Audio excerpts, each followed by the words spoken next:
Fala Aspira, voltando por aqui, vamos dar continuidade à questão da sentença. Importante compreender que, diante de tudo que foi já contextualizado, o juiz vai pegar esse conteúdo e, elaborado este conteúdo, relatório, fundamentação jurídica legal, fundamentação em súmulas, justificativa pela aplicação de uma norma em detrimento de outra, trazer uma análise de cada aspecto, ato praticado no processo, por meio do procedimento, por meio dos atos ali elencados, ele vai para o dispositivo. O que seria o dispositivo na sentença? Efetivamente a decisão. Efetivamente aonde ele traz ali a fundamentação legal para decidir. Ali, neste dispositivo, ele fará a condensação de todo o apanhado e, diante desta condensação, aplicará ali a justificativa de sua decisão. Este é o dispositivo que estará compondo a sentença. Acaba por aí? Encerramos por aí? De forma alguma. Esta sentença poderá estar viciada? E o que seria um vício? Um defeito? Uma falha? Um erro? Diante desse contexto, o Código de Processo Civil é bastante claro, utilizando-se como base o artigo 491, onde ele fala dos riscos desta sentença gerar alguns efeitos, que nós chamamos de extra petita, ultra petita e excitra petita. Então eu vou explicar para vocês como é que funciona esse vício, a ocorrência desse vício. E a diferença do ultra para o extra. É importante ter essa clareza da diferença do ultra para o extra, bem como o citra petita. Vamos lá? Presta atenção. A decisão extra petita é aquela em que o juiz traz para os autos uma sentença julgando algo que não foi pleiteado pelas partes. Não consta pedido específico sobre aquilo que foi decidido. E assim, a ação, o processo, fica incompleto. Por quê? Porque aquilo que foi requerido não foi julgado. E diante desse contexto, há a possibilidade das partes requererem aí, mediante os embargos de declaração ou efetivamente a apelação, que são atos praticados no sentido de recorrer ao que foi efetivamente apresentado em sentença, a possibilidade ou de reanálise do juiz, seja pelos embargos de declaração, ou de análise por um tribunal superior ou de instância superior, com a finalidade de se alcançar efetivamente a decisão que estará pautada no pedido realizado pela parte. Então, você compreendeu a questão do extra? Extra está vinculado a uma situação em que o juiz julga e julga sobre algo que não foi requerido, que não foi pedido nos autos. Qual é a diferença para o ultra petita? Se liga na dica. No ultra petita, o juiz julga sim o pedido, mas ele não fica limitado ao pedido, ele vai além. Ou seja, além daquilo que foi requerido, ele extrapola, julgando o que foi pedido, mas também trazendo outros pontos e, efetivamente, atribuindo à parte outras obrigações, seja pelo réu, ou outros direitos, seja pelo autor, no sentido de gerar um maior efeito à sentença, extrapolando efetivamente o requerido. Então, a diferença do ultra para o extra é bastante clara. Extra, o juiz trouxe um julgamento totalmente apócrifo, ou seja, contrário ao que foi pedido. No caso do ultra petita, o juiz julga sim o pedido, mas extrapola esse pedido, trazendo ali situações que vão além do que foi efetivamente requerido. Entendeu?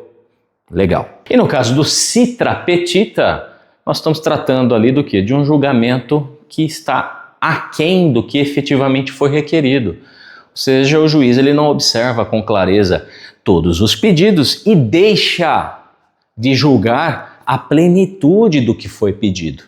Então, o termo utilizado neste caso é citra petita. Os meios cabíveis aí para reanálise do juízo seriam os embargos de declaração e, ainda assim, não compreendido pelo juiz que julgou aquém do que foi efetivamente requerido, o caminho seria o recurso de apelação. Outro ponto importante agora está vinculado à classificação das sentenças. Isso mesmo, a natureza da sentença. É importantíssimo, isso realmente tem a possibilidade de cair nas provas da ordem e de forma recorrente, inclusive.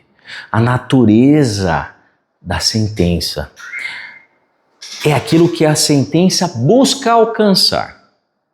Vamos imaginar que você ingressa com uma ação de uso capião. Esta ação de uso capião, ela tem por objetivo trazer ali a compreensão de que efetivamente o autor é proprietário de um bem imóvel, neste caso de uso capião de bem imóvel. Quais são os efeitos que essa sentença deve alcançar? Qual é a natureza jurídica dessa sentença? Nesse caso em específico, a sentença seria declaratória. Sim, declaratória, de natureza declaratória, porque ela irá ali reconhecer e declarar um ato já existente.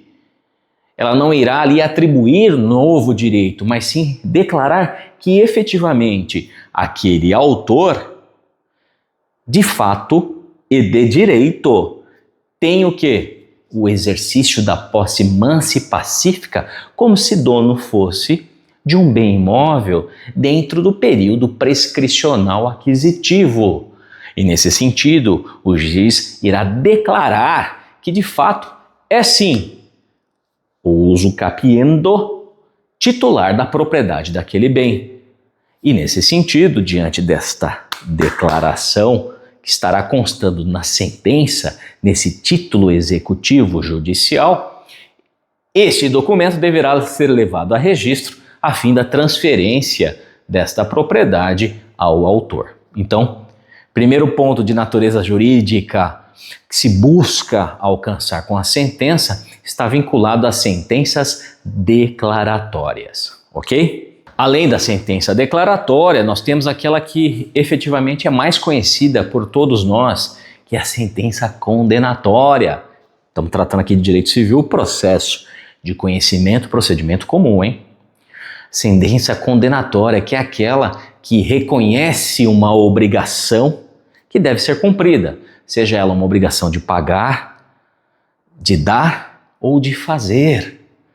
Essas obrigações ali reconhecidas deverão efetivamente o quê? Serem cumpridas mediante essa sentença.